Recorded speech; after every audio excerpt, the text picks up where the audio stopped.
साल था 1990। कहानी जौनपुर से शुरू होती है। एक मास्टर थे जिनकी हत्या हो जाती है। नाम था गोविंद उनियाल। हत्या का आरोप एक छात्र पर लगता है।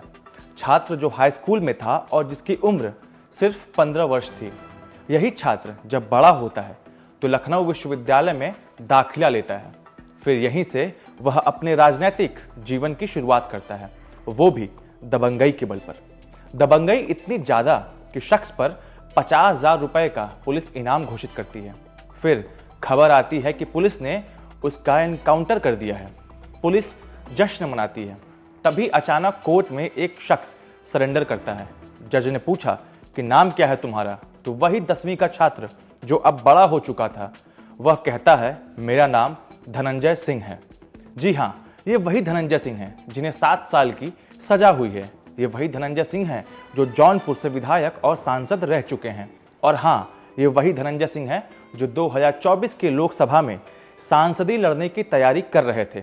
नमस्कार, अविनाश राय नाम है हमारा और आप देखना शुरू कर चुके हैं इंडिया टीवी। आज कहानी धनंजय सिंह की। धनंजय सिंह पूर्वांचल में बाहुबल और राजनीति के कॉकटेल का वो नाम है जिन्हें शायद बाहरी लोग कम जानते हों, लेकिन पूर्वांचल का बच्चा बच्चा इस नाम से वाकिफ है। अगर बाहरी दुनिया को धनंजय सिंह से परिचित कराना है तो एक तारीख है, 17 अक्टूबर 1998। इस दिन भदोही पुलिस को एक सूचना मिलती है। क्या थी सूचना? सूचना ये कि मिर्जापुर और भदोही बॉर्डर के एक पेट्रोल पंप पर लूट होने वाली है। पुलिस को वारदात की जानकारी पहले से ही थी। पुलिस ने घेराबंदी की, बदमाश भी वहां पहुंचे। दोनों तरफ से खूब गोलियां चली। इस एनकाउंटर में 4 लोग मारे गए। भदोही पुलिस ने कहा कि हमने 50,000 के इनामी बदमाश धनंजय सिंह को मार दिया है। पुलिस को इसके लिए खूब शाबाशी मिली। पुलिस ने खूब जश्न मनाया। लेकिन सवाल ये उठता है कि 50,000 का इनाम आखिर क्यों? दरअसल ये समय था मायावती का। मायावती उत्तर प्रदेश की मुख्यमंत्री थी।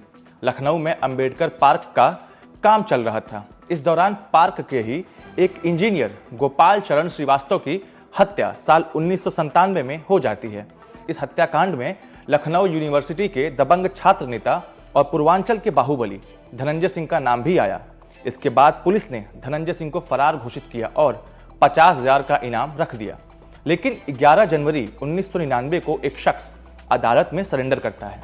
जब जज ने उससे पूछा कि नाम क्या है तो उस शख्स ने बताया कि उसका नाम धनंजय सिंह है। वही धनंजय सिंह जिस पर 50,000 का इनाम घोषित था। जब मामले की जांच शुरू हुई तो पता चला कि पुलिस ने फेक एनकाउंटर किया था। पुलिस के खिलाफ मुकदमा दायर हो गया। जांच की गई तो पता चला कि भदोही एनकाउंटर में मारे गए लोगों में से एक शख्स सीपीएम के नेता रहे फूलचंद यादव का भतीजा था और समाजवादी पार्टी का सक्रिय सदस्य भी था। इस एक मामले ने धनंजय सिंह को जुर्म की दुनिया में स्थापित कर दिया। मामला जहां बताया गया कि वह मर चुका है, लेकिन जज के सामने पेश होकर उसने सबको चौंका दिया। इस घटना के बाद पूर्वांचल में धनंजय सिंह का नाम तेजी से फैलने लगा। यह वही रास्ता था जिसके बलबूते धनंजय सिंह विधायक और सांसद बने। पहले जौनपुर में शिक्षक की हत्या और फिर जौनपुर में ही एक और हत्या में धनंजय सिंह पर मुकदमा दर्ज हुआ। कहानी आगे बढ़ती है। जौनपुर से 12वीं की पढ़ाई पूरी करने के बाद धनंजय सिंह ने लखनऊ विश्वविद्यालय में दाखिला लिया और शुरुआत की छात्र राजनीति की। इस समय उन्हें जरूरत थी मनसोख लड़कों की जिनके पास बाहुबल हो। यूपी के अलग अलग जिलों के लड़के जो विश्वविद्यालय में पढ़ने आए, उन्हें धनंजय सिंह ने एकजुट किया। इन्हें पूर्वांचल की भाषा में मनसोख ठाकुर या मनबड़ ठाकुर कहा गया। यूनिवर्सिटी से निकलकर इस गैंग की दबंगई रेलवे और स्क्रैप के ठेके तक पहुंची। इस दौरान धनंजय सिंह के कई दोस्त बने और कई दुश्मन भी। एक और दोस्त था जिगरी, नाम था अभय सिंह। विश्वविद्यालय में ही इनकी दोस्ती हुई। ये वही अभय सिंह हैं जो वर्तमान में गोसाईगंज सीट से विधायक हैं। साल 2002 में यूपी में विधानसभा चुनाव हुए। धनंजय सिंह ने निर्दलीय पर्चा भरा, वो चुनाव जीत गए। जौनपुर से माननीय विधायक बन गए। इसके बाद दौर शुरू हुआ दुश्मनी का।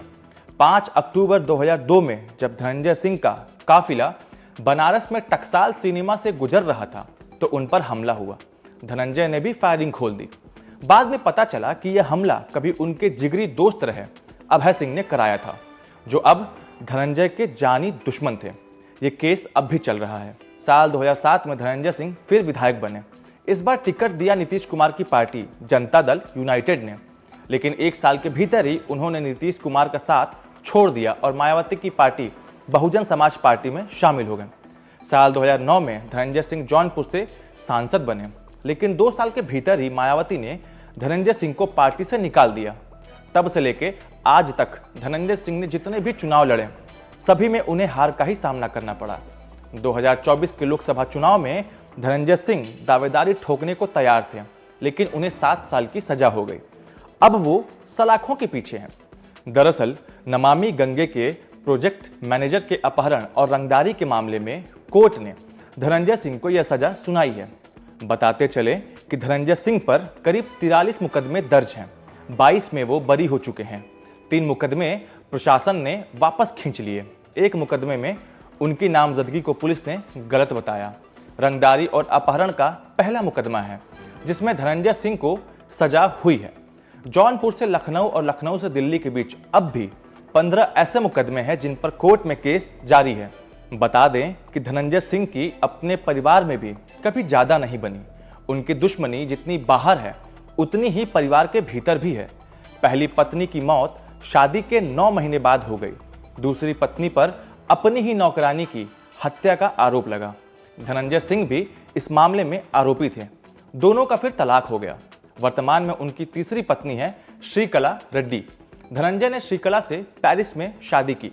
तो ये है पूर्वांचल के बाहुबली नेता धनंजय सिंह की संक्षिप्त कहानी, जो चाहते थे 2024 का लोकसभा चुनाव लड़ना, लेकिन अब उनके कई साल जेल में ही कटने वाले हैं। धन्यवाद। देखते रहिए इंडिया टीवी।